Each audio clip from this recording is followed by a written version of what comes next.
السلام علیکم بچوں، آج ہم فرسٹ ایئر اکنامکس کا اگلا لیکچر سٹارٹ کرتے ہیں۔ آج بچوں 7 جولائی سن 2020 تاریخ ہے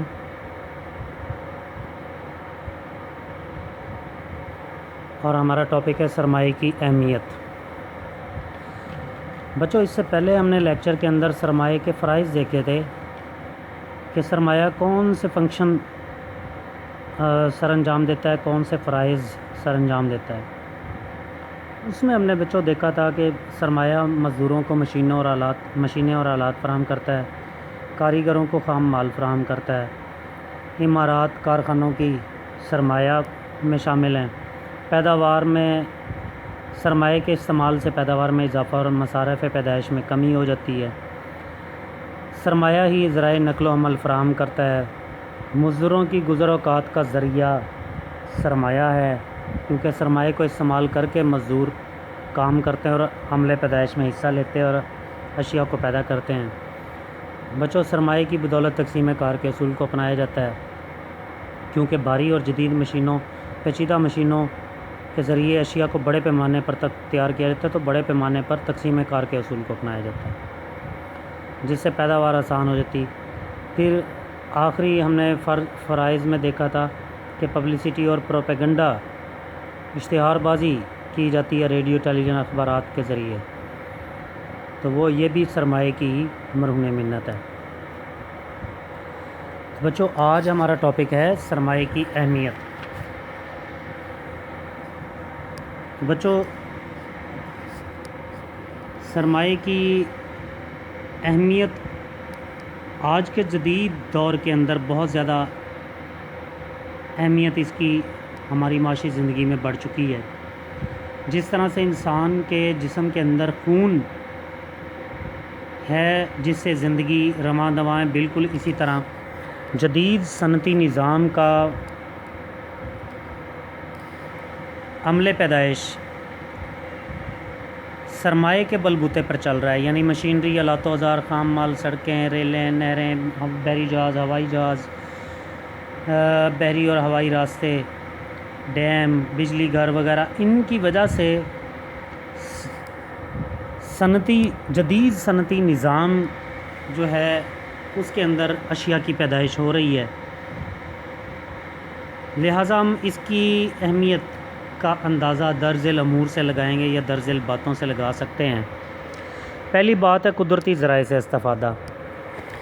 بچوں سرمایہ کے بغیر قدرتی ذرائع تک انسان کی رسائی ممکن نہیں ہو پائے گی، نہ ہی ہو پاتی ہے، اور ان سے استفادہ کس طرح سے ممکن ہو سکتا ہے؟ یعنی مشینری، آلات و اوزار کے بغیر ہم معدنیات کو تلاش نہیں کر پاتے، نہ ہی ہم معدنیات کو نکال کر ایک جگہ دوسری جگہ پہنچا سکتے ہیں یا اس کو ان معدنیات کو استعمال میں لا سکتے ہیں۔ معدنی کانوں تک پہنچنے کے لیے، معدنی وسائل کو ڈھونڈنے کے لیے قدرتی ذرائع سے استفادہ کے لیے سرمایہ بہت زیادہ اہمیت رکھتا ہے، مشینیں، آلات و اوزار بہت زیادہ اہمیت رکھتے ہیں۔ اسی طرح دریاؤں پر بند باندھنا ہو، یہ بھی قدرتی ذرائع میں شامل ہیں دریا، تو بچوں اس کے لیے بھی مشینری، آلات و اوزار چاہیے۔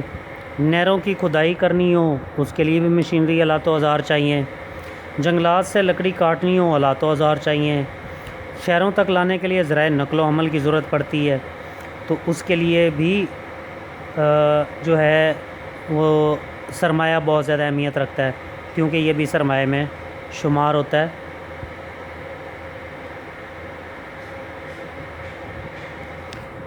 یعنی ٹرانسپورٹیشن جو ہے، مینز آف ٹرانسپورٹیشن، یہ بھی اس سرمایہ میں شمار ہوتے ہیں۔ پھر زمینوں کا سینہ چیر کر لہلاتی فصلیں تیار کرنے کے لیے، یعنی زمینوں پر فصلیں اگانے کے لیے بھی ٹریکٹر، تھریشر مشینیں، ٹیوب ویل، ٹوکر، بیلنے وغیرہ چاہیے ہوتے ہیں۔ لہٰذا ہم یہ کہہ سکتے ہیں کہ زندگی کے ہر شعبے میں سرمایہ کی ضرورت پیش آتی، چاہے وہ زراعت کا شعبہ ہے، چاہے وہ صنعت کا شعبہ ہے، چاہے وہ معدنیات کا شعبہ ہے، چاہے وہ جنگلات، نباتات، حیوانات ہیں، ان سب کے لیے سرمایہ کی اہمیت درکار ہوتی ہے۔ سرمایہ کے بغیر یہ اشیاء پیدا نہیں کی جا سکتی۔ بچوں دوسرا پوائنٹ ہم اسٹڈی کرتے ہیں آج، پیمانہ کبیر کے فوائد بھی حاصل کیے جا سکتے ہیں سرمایہ کی بدولت، کیونکہ اشیاء کو جب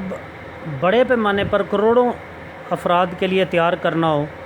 تو پھر اشیاء کو بڑے پیمانے پر پیدا کرنے کا عمل بھی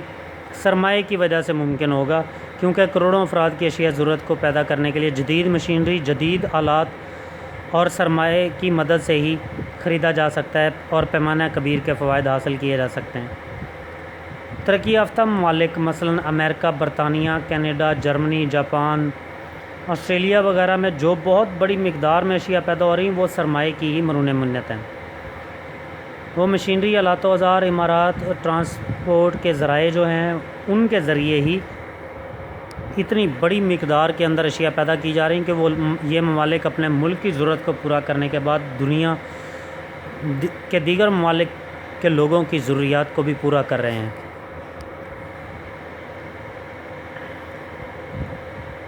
تو بچوں پیمانہ کبیر کے فوائد، بڑے پیمانے پر جب اشیاء پیدا کرنی ہو تو اس کے فوائد حاصل ہو سکتے ہیں سرمایہ کی بدولت، وہ کس طرح سے ہو سکتے ہیں؟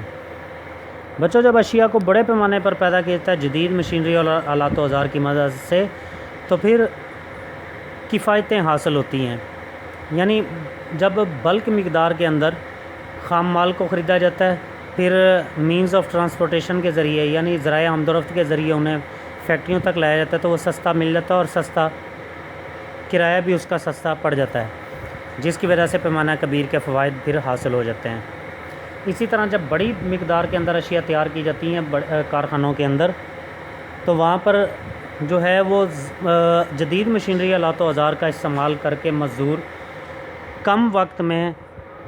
کم لاگت کے اندر زیادہ مقدار میں اشیاء تیار کر لیتے ہیں، تو پیمانہ کبیر کے فوائد حاصل ہو جاتے ہیں۔ بچوں تیسرا پوائنٹ آج ہم ڈسکس کرتے ہیں سرمایہ کی اہمیت کا، معاشی ترقی، اکنامک ڈیولپمنٹ۔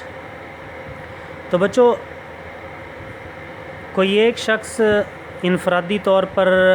کسی ایک شے کو پیدا نہیں کر سکتا ملک کے لوگوں کے لیے، کیونکہ عملِ پیدائش میں تمام عاملین پیدائش، چاروں عاملین پیدائش، زمین، محنت، سرمایہ اور تنظیم کا بہترین اشتراک ضروری ہوتا ہے۔ تاہم آج کل کے نظام پیدائش میں سرمایہ کو بہت زیادہ اہمیت حاصل ہوگی، کیونکہ اس کی بدولت انسان نے زندگی کے ہر شعبے میں انقلاب برپا کیا ہے۔ کسی بھی ملک کی معاشی حالت کا اندازہ بھی اس ملک میں موجود سرمایہ کی مقدار کے پیش نظر لگایا جا سکتا ہے۔ جس ملک میں سرمایہ یعنی مشینری، آلات و اوزار، خام مال، سڑکیں، ریلیں، بحری جہاز، ہوائی اڈے وغیرہ، یہ جتنا بھی سرمایہ کے اندر اشیاء شامل ہیں، عمارات بھی آ گئیں، جتنی زیادہ مقدار سرمایہ کی ہوگی جس ملک میں، وہ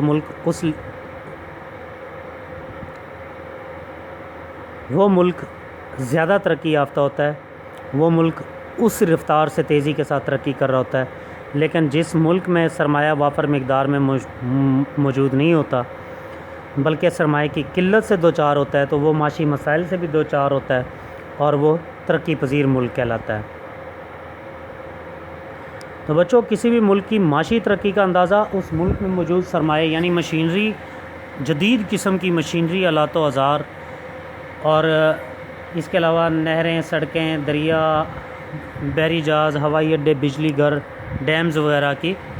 جتنی زیادہ مقدار میں یہ چیزیں ہوں گی، سرمایہ موجود ہوگا، اتنا ہی زیادہ وہ ملک ترقی یافتہ کہلائے گا۔ بچوں چوتھا پوائنٹ ہم اس کی سرمایہ کی اہمیت کا ڈسکس کرتے ہیں، بلند معیار زندگی، ہائی سٹینڈرڈ آف لیونگ۔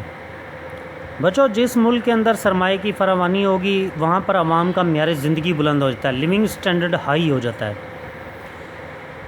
اس ملک کے لوگوں کو، انسانوں کو سہولیات کے ساتھ ساتھ آسائشات بھی میسر آتی ہیں اور تعیشات بھی میسر آتی ہیں اور اس ملک کے لوگ آرام دہ اور پر لطف زندگی گزار سکتے ہیں۔ میں نے اس کی مثال دی تھی کہ پاکستان کی پر کیپٹا انکم، کیونکہ یہاں پر سرمایہ کی قلت جس کی وجہ سے ہمارا ملک معاشی لحاظ سے پسماندہ ہے اور یہاں کے لوگوں کی قومی آمدنی پیداواریں کم ہیں، تو اس وجہ سے یہاں کے لوگوں کا پر کیپٹا انکم جو ہے، فی کس آمدنی جو ہے وہ 1640 امریکی ڈالر سالانہ بتائی گئی ہے پچھلے 1-2 سالوں میں، جبکہ امریکہ کی فیکس آمدنی پر کیپٹا انکم ایک شخص کی آمدنی تقریباً 54,000 امریکی ڈالر سالانہ سے زیادہ ہے۔ تو بچوں دیکھ لیں کہاں پر یعنی ایک امریکی 54,000 امریکی ڈالر سالانہ خرچ کرتا ہے تو وہ دنیا کی بہترین اشیاء کا استعمال کرتا ہے، آرام دہ پرلطف زندگی گزارتا ہے، جبکہ پاکستان کے اندر یہ 54,000 نہیں بلکہ صرف 1,640 امریکی ڈالر ایک شخص سال بھر میں خرچ کر سکتا ہے۔ لہٰذا یہاں کے لوگوں کا معیار زندگی پست ہے، اور یہ سب سرمایہ کی قلت کے پیش نظر ہے، سرمایہ کی قلت کی وجہ سے ہے۔ تو بچوں آج کا ٹاپک میں یہاں پہ ختم کرتا ہوں، کل ہم باقی جو اس کی اہمیت کے جتنے پوائنٹس ہیں ان کو ڈسکس کریں گے۔ آج ہم نے 4 پوائنٹ ڈسکس کیے ہیں، 4 باتوں سے ہم نے اندازہ لگایا ہے سرمایہ کی اہمیت کا۔ کل ہم کچھ مزید باتیں ڈسکس کریں گے، کچھ مزید ہیڈنگ ڈسکس کریں گے جس سے سرمایہ کی اہمیت کا اندازہ بخوبی لگایا جا سکے گا۔ اللہ حافظ، السلام علیکم۔